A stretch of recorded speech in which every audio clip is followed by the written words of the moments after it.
Growing your business to a 1 million ARR is a milestone every software maker aims for. But unfortunately, most makers will put their hearts and souls into a project and get this.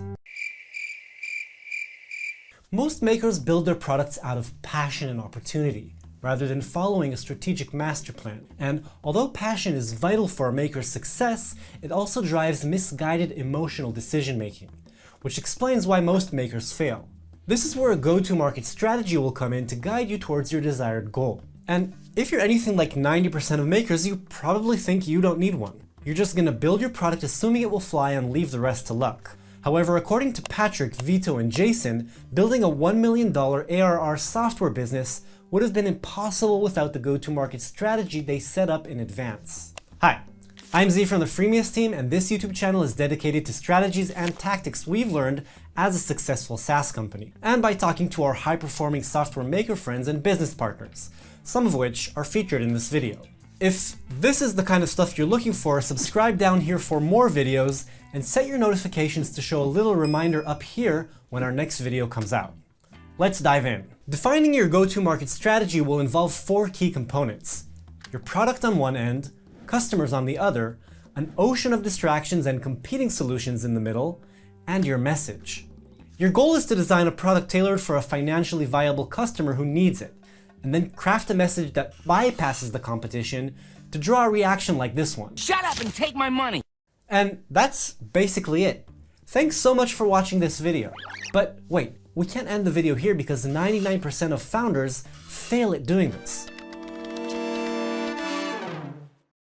If you ask successful makers what they would change if they could do it all over again, most of them would tell you this. People will hate me from what I'm saying now, but I'd suggest not starting with your product. Patrick Posner is a one-man software company. He runs a portfolio of 6 successful WordPress extensions, which include his flagship product, Simply Static. And because Patrick has made this mistake in the past, he's encouraging makers like himself to build their go-to-market strategy as much in advance as possible. I mean, if you have a plugin already and you're thinking about monetizing it, that's fine, but don't start your marketing strategy with your product. Start with your potential customers, because you are here to solve problems and not selling a shiny new object that people might like. And the #1 question is, what problems your customers face and what can you offer to help them? In an optimal, realistic scenario, we'll start our business journey by identifying a need that people have and we can fulfill. This is just the spark you need to set off on your journey. In Patrick's journey with Simply Static, Patrick already had a functioning WordPress extension he used for a client project. It all started with a customer project, and we had 1 week of time to make their WooCommerce store ready for almost 1 million requests per day. Simply Static was an abandoned free WordPress plugin he picked up from the WordPress.org repository. He patched the plugin and then used it for his client's website. We used it, and the entire TV commercial launch was a huge success. So we managed to handle up to 1 million requests per hour on a $25 shared hosting environment. But even with this small victory, all Patrick had at this point was the success of a single client and an increasing number of free users downloading the plugin from WordPress.org. This was not enough to convince him that the plugin was a viable business opportunity. What he needed to do next was some market research. For Simply Static to prove viable, Patrick would need to dig further into the market's data. He started by examining potential competitors. There were 3 main competitors. All 3 of them are public companies. One got 1.5 million in venture capital. The other one got 5 million in venture capital. The third one was bootstrapped, but had an estimated annual revenue of $1.2 million US.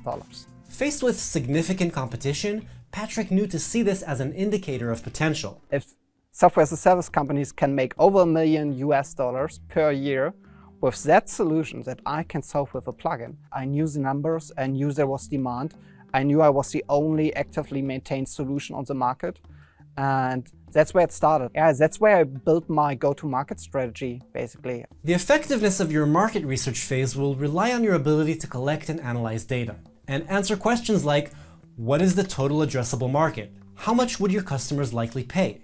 And how much are your competitors charging? However, experienced founders will advise you not to inflate your research beyond what's essential to move on to the next step. I'm saying do an afternoon of research. This is serial entrepreneur and founder of WP Engine, Jason Cohen. He offers an effective method to rapidly test if your product has a plausible market. If you want to know all those numbers I just said, you only need to know it to a power of 10. So like, how much will they pay per month for this? I don't know. Right, but like $10, $100, $1,000, which one? That's usually pretty easy. Like I sell to dentist offices in America. Okay, well, there's not 1,000 of them and there's not 1,000,000 of them. There's probably 100,000 of them. I just know that already. I didn't even look anything up. Whether or not your initial spark or idea proves lucrative may still be up to luck. But with efficient market research and stakes as low as a single afternoon spent on every idea tested, you can afford countless attempts to find an idea worth developing and increase your chances of catching a great idea. In the context of Patrick's WordPress plugin, his research uncovered a significant technical gap he could fill for users in his niche. One thing I noticed while researching these software as a service providers was that they only tackle enterprise customers. They completely ignore like 80–90% of our WordPress ecosystem. And in my opinion, static WordPress is something that at least could cater 50% of the existing WordPress market. So we have 3 angles we can tackle: maintenance, security, and performance. And all 3 of them are basically multi-million-dollar business opportunities inside of WordPress right now. In the third phase of our market plan, you want to niche down and define an early customer persona. At this early stage, and especially if you've conducted proper market research, it might seem like your product could fit multiple audiences, but you still want to niche down and select a single early customer profile. In fact, this tactic can completely make or break your business, especially if you're bootstrapped. This is Vito Peleg, founder of ARR, a visual collaboration productivity tool he launched making $100K in sales in the first 30 days. This is how he pulled it off. You have to be extremely focused with your activities because you can't just approach everyone at the same time, like some pop acts do, when they get, or like funded companies do when you have a large budget. When your resources are limited and you literally have no proof of concept, you need to focus all your efforts on a single customer segment that will take you from 0 ARR to any substantial level of income. When selecting your early customer persona, it's important to remember that it might not be the same as your ideal long-term customer persona. The goal in setting an early customer persona is to get your product past the threshold of initial market fit, collect feedback, and build the reputation you need to tackle the next, more competitive customer segment. Once you define who your initial target audience is, it's finally time to focus on your product. The first version of your product will ideally be an extremely slim, focused version of your full-scale dream product. And having a slim, focused market segment will help you identify what this version of your product needs to include. The goal is to solve your early customers' cardinal pain point with no added bells and whistles. An MVP's purpose is to onboard your first customers, collect their feedback, and test the assumptions you had earlier. The main problem is even an MVP can take several weeks to build and test. In the validation phase of ARR, Vito was so busy with client work, he couldn't even spare the time to build an MVP. I talked to a friend and asked him, I don't want to invest more development time into it, so let's fake it in After Effects, and just like put that video together. It's like 15 seconds, looks like a screencast. So whether you build an actual functioning product or a realistic video that demonstrates what your planned solution can do, the main idea of this stage is to get it out as soon as possible with as little investment as possible before you have proof of concept and have some reliable customer validation behind it. In Vito's case, this proved extremely effective. I put it on a few Facebook groups along with a forum, and within a couple of days we had 1,300 signups, and out of them a little more than 500 actually gone through 20-question survey and gave us information. So you could see that it's not that they only had a problem. Half of them had a severe problem, strong enough to take the time to go through the pain of filling out a 20 question thing, Once Vito had this initial validation, the creation of an MVP was an obvious next step. His audience was already waiting. But to ensure high quality feedback, Vito decided to gather a group of only 100 beta users who would get to use the product for free, while setting very strict ground rules to secure their commitment to providing feedback. We said, okay, you're getting it, but we're actually going to take it from you. if you're not going to give us feedback. And we're going to send you weekly surveys that you're going to need to fill out. And if you don't do 2 of them, then you're going to get locked out of the product. And we did lock out a bunch.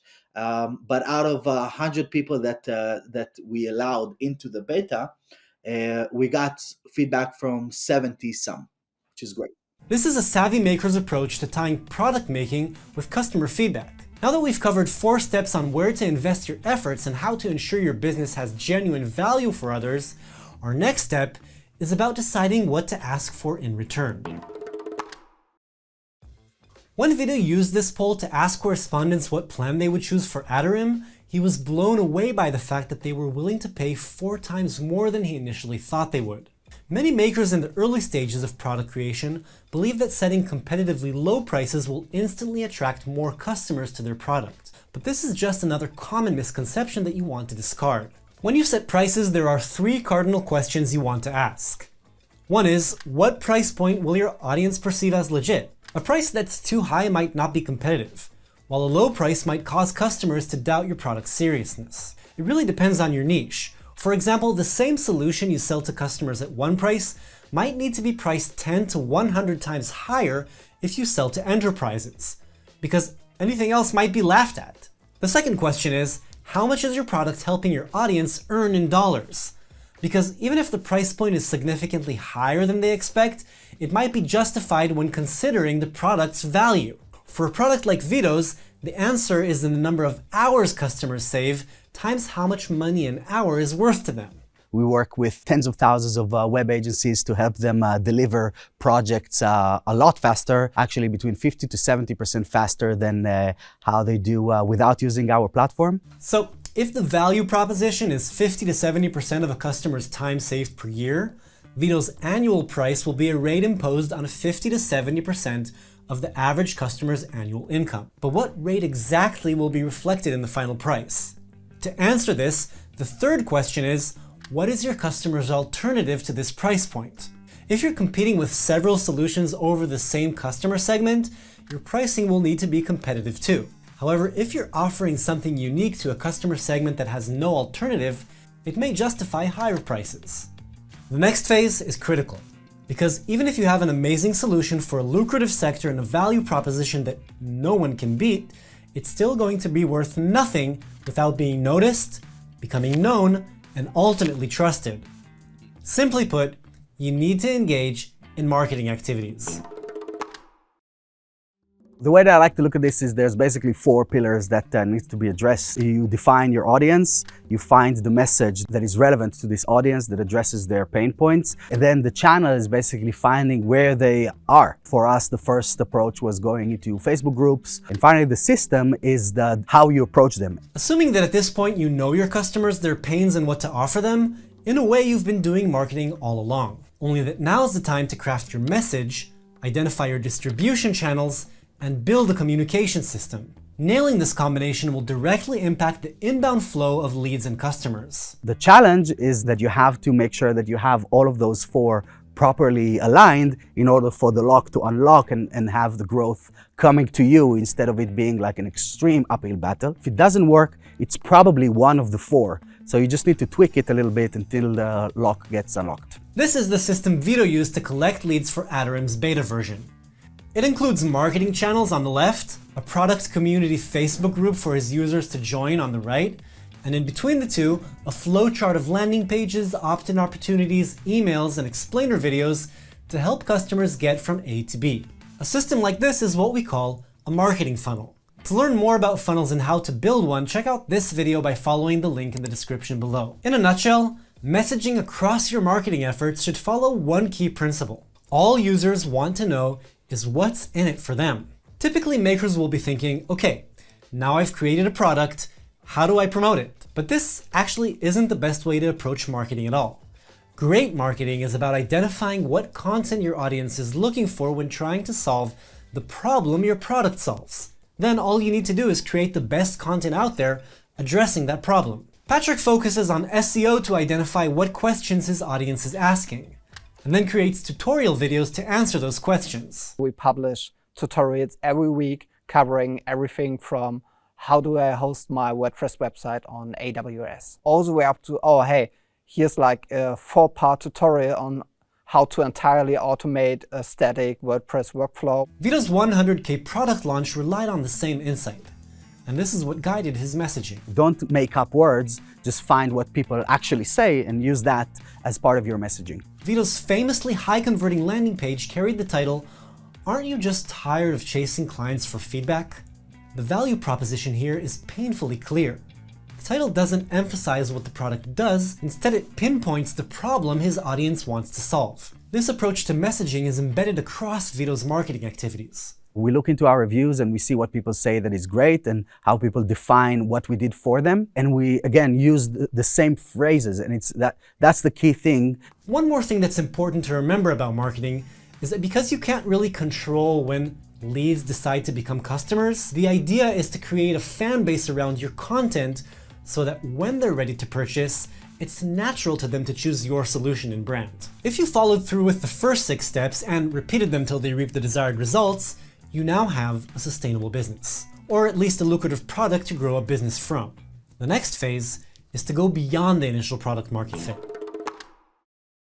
If you've hit product market fit and whoa, all of a sudden like you're going down the roller coaster and it's going and you almost don't even know why it's happening, and that just keeping up with the orders is all you can do, which is what product market fit looks like and feels like. If that's what's happening, in a sense, sales and marketing isn't the challenge. The main difference between this phase and those that preceded it is the significant shift in conditions you need to work with. You have a growing base of customers you need to support, and a technological infrastructure you need to maintain. Things break, urgent feedback comes in, and everything is put to test. It can be overwhelming, making a strategic backbone crucial to stick to. When you're building product, you're not trying to work like an agency where it's basically just serving one customer. It's about creating scalable solutions that can serve as many people as possible through something that is streamlined, and it's not just like a bunch of features patched together. It has to be cohesive in its approach. In Vito's case, Adorim was met with feedback threatening to distract the company from its main focus. A lot of times people kind of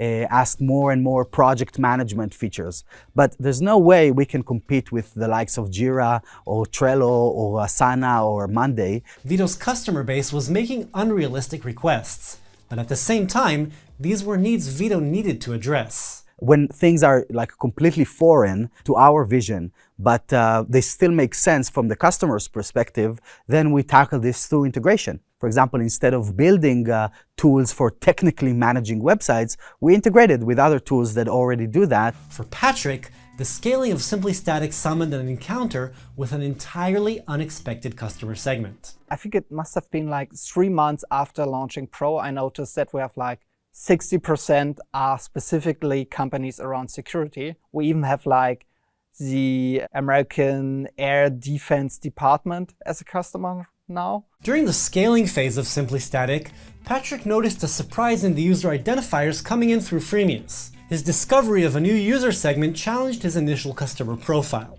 As opposed to Vito's customers' unlikely requests, Patrick decided to pursue this surprising opportunity. These security companies usually bulk plans instantly, so you get like 50 sites at once and they only reach out one or another day. So basically one question every 3 months or so, and the rest they handle on their own. So it's almost a perfect customer. Following this discovery, Patrick needed to make a significant adjustment to his initial go-to-market strategy. We kind of shifted our content marketing efforts from, okay, here's how you make your WordPress website static, which is like targeting bloggers and more general use case WordPress websites, to, okay, here's how to automate your entire continuous integration workflow with Simply Static from WordPress all the way up to publishing it to AWS S3, which is an article none of our bloggers will ever read, but security companies are super appreciate this kind of content. This unexpected and somewhat lucky occurrence demonstrates an important characteristic of this entire 7-step go-to-market strategy. It highlights how codependent these 4 key components are. Your go-to-market is not a linear marketing strategy. It's more of a holistic business approach in which your product and customer, your message and target market are elements you need to rethink, adjust, and tweak in relation to one another to find product market fit and scale up from there. So before I sign off, it's important to emphasize that this process will likely repeat itself. New ideas and market research, customer personas, MVPs, pricing plans, and marketing activities, all of these are a work in progress. It needs to be updated as you add products to your portfolio, introduce new features, test new marketing channels, adjust to new competitors, and tackle new customer segments. If you found this video useful, please consider subscribing for more videos. You can expect more encounters with bootstrap makers and masters of business development. And don't hesitate to leave us a note in the comments below if you have a question or topic you'd like us to cover. See you in the next video.